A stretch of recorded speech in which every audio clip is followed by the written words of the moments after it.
What is up, guys? My name is Nick and welcome back to another Black Ops 6 video. Today we're going to be looking at 6 settings that you absolutely need to be using in order to get more kills at this game, in order to just drop people a lot easier. And sometimes people look at settings like, nothing too important, but guys, I'm telling you, these settings are going to change the way you play. They're going to make you much better players, and they're going to just let you be aware and have more accuracy on the enemy. So let's get into it, guys. Before we do, if you could drop a like on this video, we're going to go for 1,000 likes. I would truly appreciate it if we could hit that. That would be awesome. And subscribe to the channel with those notifications turned on if you guys are new around here. But let me know one thing down in the comments before we get started. Let me know what your KD currently is in this game, and if you guys have a low KD, don't worry, it's probably one of those CODs where not every single person is going to have the highest KD possible. I myself, I'm only at around a 1.6, 1.7, so it's not too good. It's not looking too hot for me, but let me know what yours is down in the comments below, and let's get into some of the settings. Now I want to get the audio out of the way first, and this is a pretty important one as well. So a lot of people say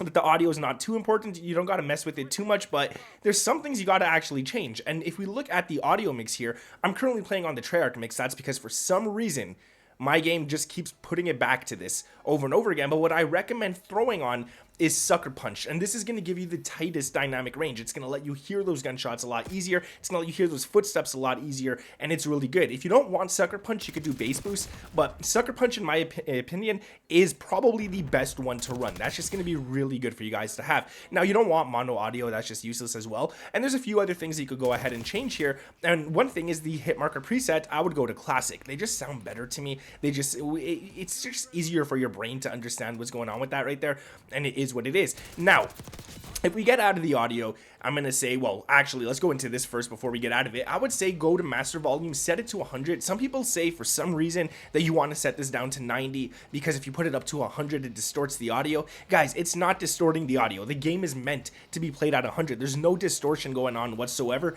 One thing you want to do here is turn the gameplay volume down as much as you want. Personally, I like 40. 50 even is all right. If you want to go all the way down to 0, definitely do it. Dialogue volume, this one is okay. You could keep it up at 100. And then effects volume, this one you're going to want to put all the way up to 100. You don't want to lower this. This is footsteps, it's gunshots, it's grenades blowing off in the distance. You want to hear everything, all right? So turn that up for sure. And then the cinematic music volume, you could turn that down as well. Doesn't really matter. But these two right here, you want to have set at 100. Don't listen to any video that tells you to lower these. And I'm not making this video as a pick me video, but seriously, pick me. Don't listen to the other dudes when they say lower this. Don't. You're just going to be at a huge disadvantage. Next off, we're going to go into some controller settings, and one of them that I really want to talk about is the sensitivity. A lot of people tell you guys what sensitivity to play on. A lot of people tell you, like I myself tell you guys, pick whatever's good for you, but I'm going to say try not to go lower than 7. I played at 5 for a lot. I played at 5 for a long time, and I noticed that I'm just getting shot in the back. I have no time to react. So I would say the 7 is the lowest you want to go. The highest you want to go is probably around a 12 or 13, and this is where you will remain as accurate as possible. If you go higher than this, your accuracy is going to be really off the charts. And I'm talking about your accuracy before you ADS. You want to have that dot, your center dot, pointed on enemies before you ADS, and the higher this is, the harder it is to do that. So I'm going to set mine to 11. And I'm going to set actually my vertical to 11 and my horizontal to 10. I always like putting vertical one higher. That's just me, but yeah, I would really recommend doing that, guys. It's not really worth playing too low or way too high. Now, another thing that you want to do is your ADS sensitivity multiplier. This is something that is actually really important as well.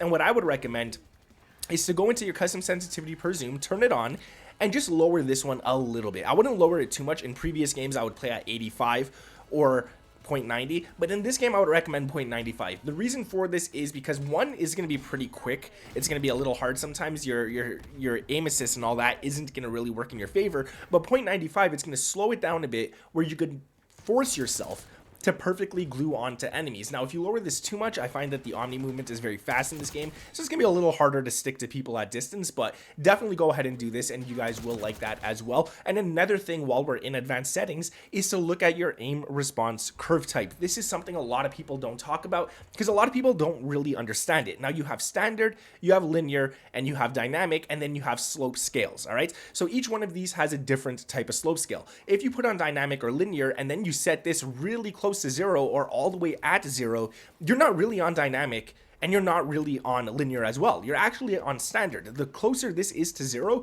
the closer you are to standard. Now, what I recommend playing is on dynamic and at a 0.80. I feel like a 0.80 is really nice in this game. The slope is really good. Everything's nice. It is still a dynamic slope, so it still works out really nicely. That's the one that I would recommend doing right there. I wouldn't recommend linear, in all honesty. I've done a lot of testing with this, and even though if you're really good at aiming and your settings are set up properly and stuff, linear just doesn't feel right. Dynamic is the best, and if you don't want to change these, just leave it at standard and leave it all the way up. So put it at standard and then put it all the way up to 100 or 1, whatever you want to call it.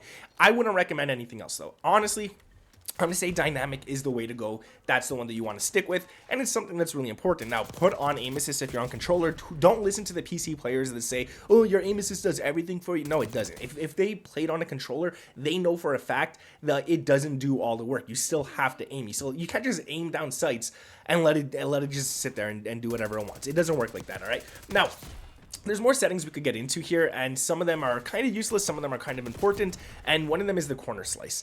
And corner slice, this is kind of just like a bonus tip I'm going to give you guys. I have it on. There's no point in having it on. I made a huge mistake in my last video. I told you guys to turn this on. I'm going to take that back. I did more testing on this. You're not actually hidden when you're peeking around a corner and stuff. Your whole body is still shown to the enemies. There's no point in having it on. If anything, it's more of, it kind of like works against you. You think you're hidden, but you're actually not. So just turn it off. There's no point in having that on, and we'll just move on. Another really important one, and a lot of people on console tell me they don't have this. I'm not sure why. I think brightness should be on every single console, but if you're on a PlayStation or if you're on a Xbox, please let me know if you have brightness. I feel like brightness settings should be on everything. Now, one thing you want to do here is a lot of people will set this all the way up to 100. And on Treyarch games back in the past, 100 felt really good. 100 made the game very bright, very saturated. It made it really nice. But now we're running this game on the Modern Warfare engine. It's not the same. You gotta lower this, all right? So for me, for example, I can't tell you guys exactly where to go, but for me, 58 is the nicest. I'll go up to 60. That works as well. As long as the not visible is actually not visible. Right there, my game is gonna look way too washed out. Everything's gonna look bright. Everything's gonna look white, and the enemies, I won't even be able to see them at some points because they're just gonna blend in with the background. So for me, 58 to 60, I feel is really good. I'm just gonna leave it at 60 for the time being, and it works out nicely. Another setting that you want to change is over in the interface, all right? There's a few things that you want to change here. A lot of people kind of just look over the interface, but it's pretty important. So, well, one, you got your HUD here. You guys could go ahead and change that to whatever you like. But then the minimap shape, mine keeps changing to round. I don't recommend round. You want this on square, okay? You're going to see enemies a lot easier on a square minimap. If it's round, it's going to cut off the edges. You're not going to see enemies that are in the edges and stuff. So definitely make sure you have that on square. But a really important one is the crosshairs right here, okay? I don't know why it's off. I don't know why it's doing this. You're going to set it to center dots.